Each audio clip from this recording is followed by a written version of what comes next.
Բայց կա մի իրողություն, որի մասին մենք պիտի խոսենք եւ պիտի արձանագրումներ անենք եւ հասկանանք ինչպես ենք այս իրականության հետ վարվելու։ Դա պաշտոնական Բաքվի որոշումն է ոչնչացնել Արցախի տարածքում 90 թվականից կառուցված ամբողջ մեր պատմական ժառանգությունը, մեր ազգային հետքը։ Ընտրությունների եւ նախընտրական այս կարևոր հանգրվանում Մայր տաճարը Ստեփանակերտի Սուրբ Աստվածածին եկեղեցին ըստ փաստորեն արդեն հաստատված տեղեկությունների հիմնատակ ոչնչացված է։ Եվ այն շատ անպատիվ, ես կասեի, կծկտուր հայտարարությունները, որ իշխանության տարբեր ներկայացուցիչները արել են, դա ուղղակի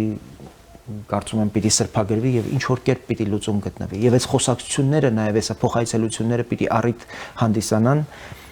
ոչ միայն գերիների հարցով, թեկուզ ոչ հրապարակային, բայց այդ քննարկումները պիտի լինեն եւ մեր հասարակությունը պիտի իմանա, որ մեր իշխանությունները կա խնդիր, որի հետ մենք պետք է առնչվենք, մենք խոսում ենք խաղաղության մասին, բայց այնտեղ ինչ որ բան է տեղի ունենում, որին մենք պիտի ինչ որ կերպ արձագանքենք եւ ես չափազանց կարեւոր եմ համարում, որպեսզի մենք որպես նաեւ քաղաքական ուժ սրա մասին խոսենք եւ պահանջենք։ Մենք չենք կարող մեր ազգային, մեր սրբությունների հետ կապված այս զարգացումներին ուղղակի